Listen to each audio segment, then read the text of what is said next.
This is the Reds POSTCAST, your instant game reaction for the Cincinnati Reds. Part of the Locked On Podcast Network, your team every day. Hello, everyone, and welcome to the Reds POSTCAST.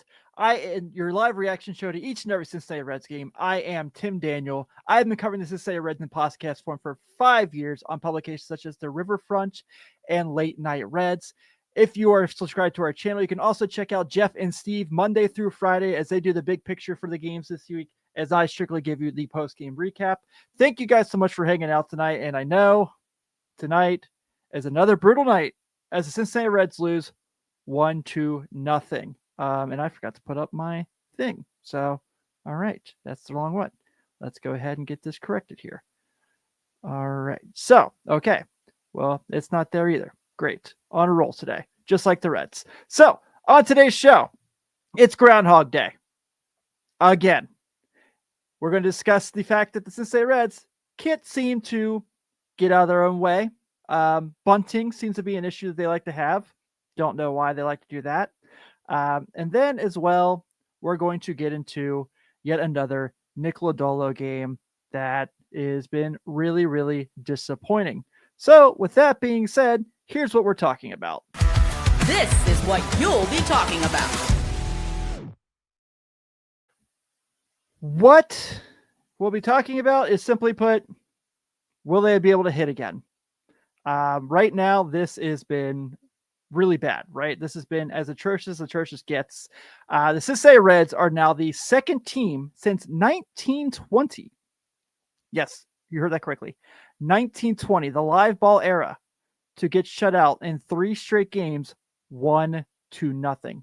And here's why that's bad. Besides the obvious, it's 1-0. It's like, okay, cool. Like, score some runs, right? Obviously, the most obvious thing you can say there, sure. But the other thing, too, is that's really irritating is they're wasting excellent pitching performances night in and night out, just letting these excellent pitching performances go to waste. And you're seeing it, and it's really irritating. And obviously, you just want to see better bat-bats, better performances, but this is just getting to the point where it's horrible. And again, like I said last night, you can sell me on this is going to get better when you have guys like Austin Hayes back, when you have guys like Tyler Stevenson back. Sure, you can. You can also tell me that this isn't going to get much better, and I'm going to believe you the route. So right now, going into tonight's game, the Cincinnati Reds, after all, had 5 total base runners tonight. 5. So that's pretty bad. And also, right now, they have 2 guys who are hitting over 750, having over 750 OPS. And look, they're really high over 750. Elly De La Cruz, 893 OPS. Matt McLain, 881 OPS. You know who's next on that list? Christian Encarnacion Strand with a 642 OPS. That is a major drop-off. And the thing is, they're not competitive at bats. I mean, I think that's the thing that's really irritating about this. Like, I could live, say they're losing 1-0 and they're working counts and they're getting guys on base. They're just not knocking them in. They're like leaving runners in scoring position. Still frustrating, but you can live with it. You know, you understand. Not the case tonight. 5 total base runners, 9 total strikeouts, 0 for 6 with runners in scoring position, leaving 6 guys on base. Did I mention they lost 1-0? I mean, literally, you get one of those hits. I mean, Jose Trevino has that double in the first inning. I mean, in his first at-bat of his old friend Nestor Cortez. And you think that this is going to be something where, okay, cool, this is going to get going. Then they have some other disappointing points there. TJ Friedl's a bad at-bat. Matt McLain has an at-bat that obviously wasn't great. And then Elly De La Cruz, looking at that first pitch strike there, which is like right in his wheelhouse from Nestor Cortez. I have no issues with Elly being patient, but he needs to swing there. He really needs to swing there. We really have someone in the chat saying Elly sucks when he has a near 900 OPS. Okay, guys, we'll go with that. I get being frustrated, but there's limits. This is just going to be kind of one of the, I mean, I do appreciate the fact that they're doing this in April and not August. Yes, you can definitely lose the division in April. But you can also, the fact that, it's also looking like, look, the way the pitching is going, like Kyle Waver says here, just be average. Just be average. Maybe you can kind of, if the offense is average, this team maybe wins. I mean, this team for sure wins the Giants series. This team for sure wins the Rangers series. And as we know from what our gold pal Joe Daneman tweeted after opening day, when the Reds lose the first game of a series, they don't win the series pretty often. I believe it's 11 straight series where they've lost the first game of the series. They have not won that series. They've not won the next two, in this case, next three. Now I see this often, and I tweeted this out during the game where I said that I don't think Will Benson saves the offense by any means necessary. Do I think he's a better at bat than anyone currently playing in the outfield in the major league team? Probably. And also, this team has very little pop. It's McLean, it's Ellie, it's CES, it's supposed to be Candelario. Candelario did have a hit tonight. Again, Makita, like I said, he's not the answer. Would I probably trust him to give a better at bat than Blake Dunn right now? Then, let's see. Santiago Espinal playing in the outfield. Gavin Lux, who did have a walk tonight. I'll give him credit where credit's due. I'm not preaching that Will Benson should be on the big league club by any stretch or form. Please do not take it that way. I'm just saying that something's got to be. I mean, at this point, you're running out of ideas. And then on the other end of that, Reese Hines is a name I keep seeing a lot. I'm all for Reese Hines being on this team right now. I don't know how this is going to go, but yeah, I'm also all for like Jacob K. Doyle says here. I'm all for looking at what's out there and just kind of seeing if there's something outside the organization. Because at this point, you might as well just kept Nick Senzel all that time, right? Last couple of years, the way the offense is hit, he basically would have fit in just fine with what they currently have. That's probably too far. But, I'm allowed to vent my frustration too, even if I do try to be positive. All right, so after this segment, we're going to go to a quick break. But when I come back, guys, once again, TJ Friedel giving away bunts. What's going on here? Let's talk about it together here in just a moment.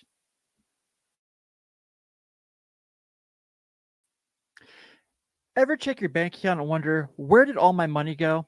Between dining out, online shopping, and entertaining, it's very easy to lose track. That's where Monarch Money comes in. Your personal CFO giving you full visibility and control over your finances. Monarch Money isn't just a budgeting app, it's a complete financial command center. You can track all of your accounts, investments, and spending in one place so you can just stop managing your money and start building wealth. When I started using Monarch, I realized just how much I was spending on food delivery. Now I budget smarter and save more. Managing money with your partner is smoother than ever. You can track shared and personal accounts, set goals, and stay on the same page without the stress. Take control of your finances with Monarch Money. Use code LOCKEDONMLB at Monarch Money for 50% off your first year. That's monarchmoney.com, code LOCKEDONMLB for half off your first year.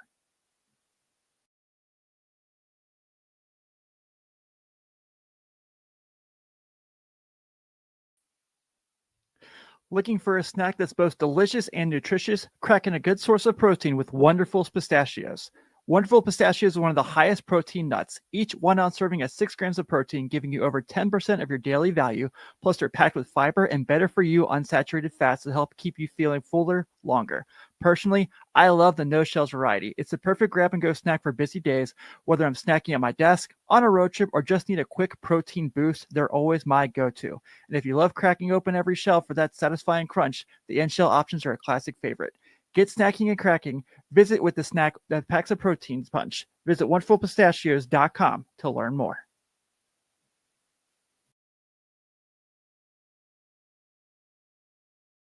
Thank you, as always, for tuning in for the Reds Postcast every night with me after every single Reds game here on the Locked On Reds Network. If you are tuned in and locked on, You're sure being able to check out my good friends, Jeff Carr and Stephen Baker, every Monday through Friday, as they also try to figure out what in the heck is going on with the Cincinnati Reds. But they do a little deeper dive than I do, obviously. I'm just here to kind of recap the game. They do the whole thing. Before we get to our next segment, let's make sure we get to the turning point of today's game. Time to reveal where the game was won or lost. It's the turning point. Well, for the third straight day, when you lose 1-0, the turning point's pretty easy, right? Sal Frelick single and a ground ball up the middle, up to Blake Dunn to score Jackson Chourio, making it a 1-0 game, which ended up being the end result. Guys, TJ Friedl again. Why am I talking about TJ Friedl every day? Like, sometimes I'm talking about him in a good way, and I'm like, okay, cool. Like, he should be playing more. And then we have nights like tonight where I'm like, what is he doing? And for the second time in 3 games, Friedl decided to bunt with a runner on first base. And I'm going to go into a couple things here I want to make sure I mention because this is really, really frustrating for me right now. So the first thing, I know a lot of people, when I look at the game on Tuesday when they lost 1-0 to Texas, and they go, hey, he's a good bunter. It just didn't work out. I don't agree with that here. What happened now is this has happened with this twice in 3 games is with the way your team's hitting, you're giving away outs. And this is something that you can't afford to give away outs with the way your offense is going right now. Look, they had 5 base runners today. They had 2 hits.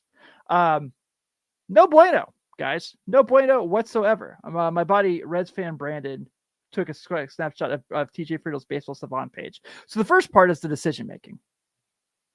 That's the part that really frustrates me. Why are you doing this in this situation? The other thing that I really just want to mention, if you look at TJ Friedel's Baseball Savant page right now, his sprint speed is in the 12th percentile. If you judge that on red and blue, it is very blue. Not like the 12th percentile like of elite, like the bottom 12 of Major League Baseball.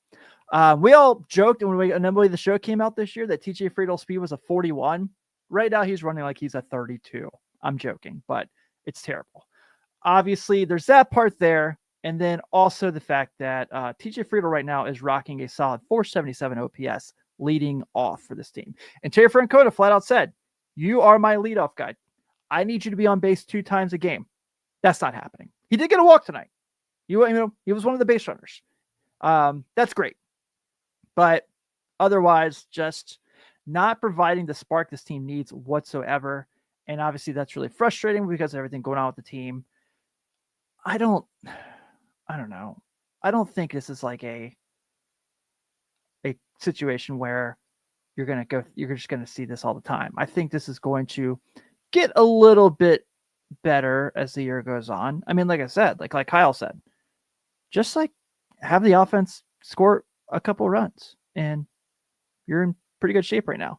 But I don't know what's going on with this here. This is when 2023 is starting to look like an outlier for TJ Friedl, and I hate to say it. 2023 looks like that's as good as it's going to get. And I really hate that that's the, but who knows? I mean, it's the 7th game of the year. Maybe this gets better. I certainly hope it does. Pat Magooch comes in. What's up, Pat? How are you? And he says, have Ellie lead off. I just had this conversation with Kyle Waver, who's in the chat not too long ago. At this point, have him hit first or second. He's your guy you're sparking your offense. If you go McLean and Ellie, 1 first and second, that's better than not. I mean, that's better than having them like sit on deck with a chance to win the game, right? And it's such a fascinating conversation, obviously, but I don't know what you can do better right now. And I'm just throwing stuff at the wall and seeing what sticks. I'm hearing what you guys have to say. I really appreciate it. But I think you could be frustrated. I think you could be disappointed. As a fan, you have every right to be. If you're pulling your hair out already, that's a little bit much, guys. It's the 5th. We got a while to go. Thank you, Grant. I appreciate that. I'm disappointed. I'm frustrated too. But I'm going to do my best to stay calm, because if I'm telling you guys to stay calm, I got to do the same thing, right? But we talked about two really bad things. Let's end the show, of course, on a high note. Once again, here is the Locked On Player of the Game. This is the Locked On Player of the Game. Once again, it's the starting pitcher for the Cincinnati Reds. It's Nick Lodolo. Lodolo tonight, 6 2/3. 1 run that wasn't earned, mind you. 4 hits, 4 strikeouts, no walks. For just the second time in Nick Lodolo's career, he has now gone 2 consecutive starts without giving up a walk. And you heard about in the beginning of the game on the broadcast, Sadak and Chris Welsh were talking about the reinvention of Nick Lodolo. You saw more of it tonight. Just really finding ways to just be really competitive, get ground ball outs, and keep the team in the game. So what another outstanding performance by Lodolo. This whole thing of we had this conversation about Lodolo, obviously, with the battle of the injuries and the blister last year of, man, if he can just stay on the bump, this looks so different for this team. Josh, what's up? How are you? Yeah, it did definitely look like the best he's pitched. I think that was definitely one of his better games. And I thought he was great. And again, Scott Barlow comes through and gets the last out. And Graham Ashcraft throws just for the second time this year. Has a walk. Gets to the inning unscathed, though. I thought his stuff looked pretty good, actually. Hit 97 on the cutter. I thought it looked pretty solid.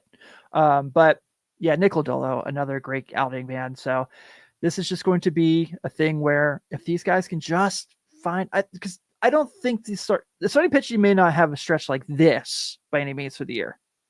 But I can't imagine it's going to be much worse than this. They're going to be very good starting pitcher wise. And I think the bullpen is still going to be very good. They've had their moments this year where they haven't been, but you're seeing the guys that you can rely on more. Yeah, KC, I think Ashcraft did look more comfortable on the pen. I knew he had a bit of a crazy pitch there, but as I've talked about with Hunter Green, I just like when they just kind of take a deep breath, collect themselves, and go out there and take care of their business, the next guy. And he did just that. So with that being said, we can put a bow on tonight. Your final score, the Milwaukee Brewers, 1 run, 5 hits, 1 error. The Cincinnati Reds, 0 runs, 2 hits, 1 error. I mean, and so maybe tomorrow being Friday, we have a better conversation because the Brewers don't know who's pitching for them tomorrow. Maybe tomorrow is the day the Reds get a run. Maybe tomorrow is the day the Reds get a win. Maybe tomorrow the sun comes out and we can all be happy because Nick Martinez is going to the mound, trying to shake off that rough inning he had in his last start that put the game away. He's ready to get back to it. He saw what Hunter Green did. He saw what Nick Lodolo did.